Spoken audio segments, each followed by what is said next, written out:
In the world of plant, we rarely get to choose our dance partners.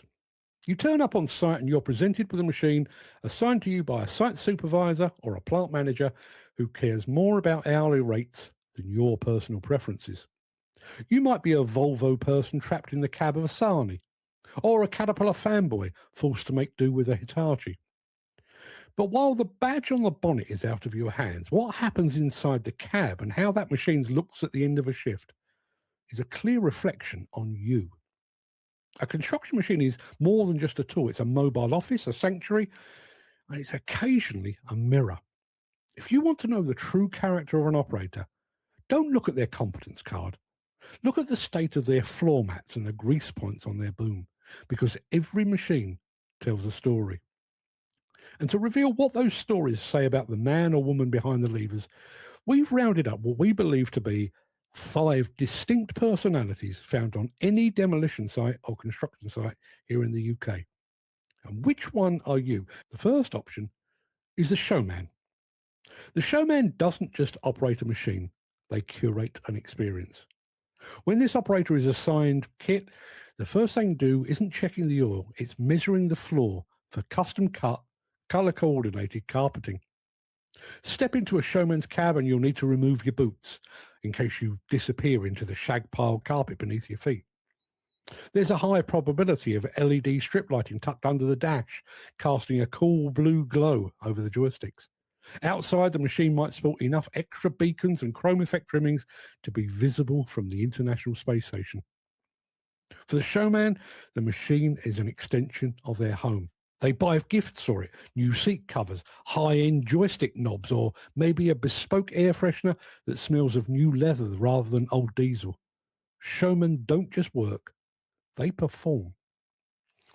Your second option is the nurturer. The nurturer is the operator who gives their machine a name, usually something dependable like Bessie or Old Reliable.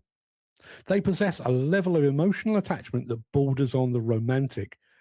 They don't start the engine in the morning, they gently wake up their machine.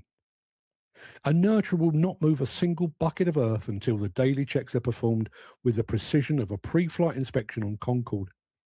They carry a private stash of specialist cleaning fluids and microfiber cloths. And the greatest tragedy in a nurturer's life is their annual holiday.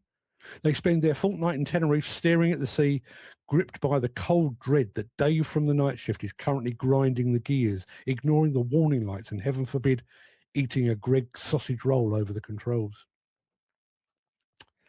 Your third option is the surgeon. The surgeon is clinical. Their machine is spotless, but not for the sake of vanity. It's clean because dirt hides defects. To the surgeon, a clean machine is a safe, efficient, and reliable machine.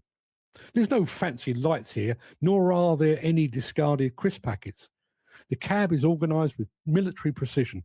Tools are where they should be, the grease gun is wiped down after every use, and the windows are so clean they appear to be missing. This operator treats the joysticks like a scalpel. They don't brag about their machine, but they expect it to perform perfectly because they've maintained it to the letter of the manual.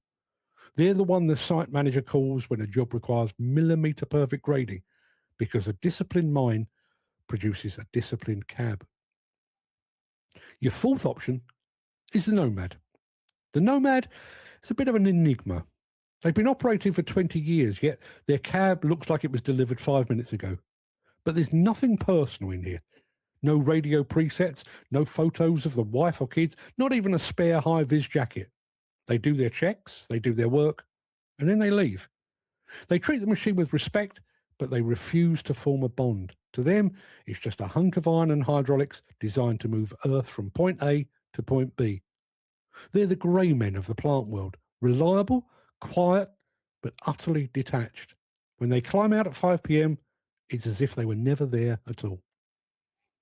The final option is the slob, the archetype that haunts the dreams and nightmares of every single plant owner up and down the country. The slob cab is a health hazard on tracks.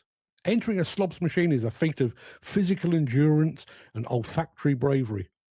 The floor is a geological survey of past meals, a base layer of dried mud topped with a crust of empty Lucozade bottles, discarded Yorkie wrappers, and sun-bleached newspapers from about 3 months ago. The air is thick with the scent of stale tobacco, damp socks, and stale farts. The slob views maintenance as something that happens to other people. If a warning light comes on, they simply stick a piece of chewing gum over it so they don't have to see it flickering. They don't see a £150,000 piece of engineering. They see a metal box that keeps the rain off while they wait for break time. Now, you might ask, does any of this really matter? Does it matter if there's a bit of dust on the dash? And the answer, at least in my opinion, is yes. The way an operator treats their cab is an indicator of how they treat the job itself. An operator who takes pride in the lustre of their paintwork is an operator who is unlikely to strike a buried cable or clip a site skip. They're mindful, they're present, they're aware of the dimensions of their world. Conversely, the operator living amongst a sea of litter is often an operator who's checked out mentally. If you can't be bothered to bin a sandwich crust, are you really that bothered about checking the tension of your tracks? Heavy machinery is a symphony of moving parts, heat, pressure. A nurturer or a surgeon hears a change in the engine's note or feels a slight shudder in the hydraulics long before a sensor picks it up. They're in tune.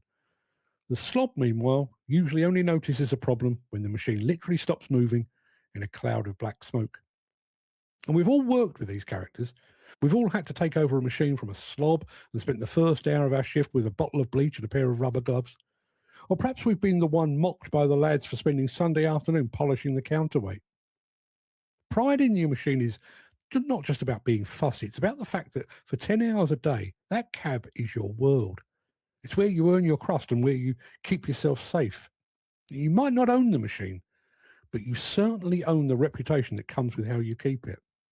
And remember, how you keep your machine probably says more about you than your competence card ever will.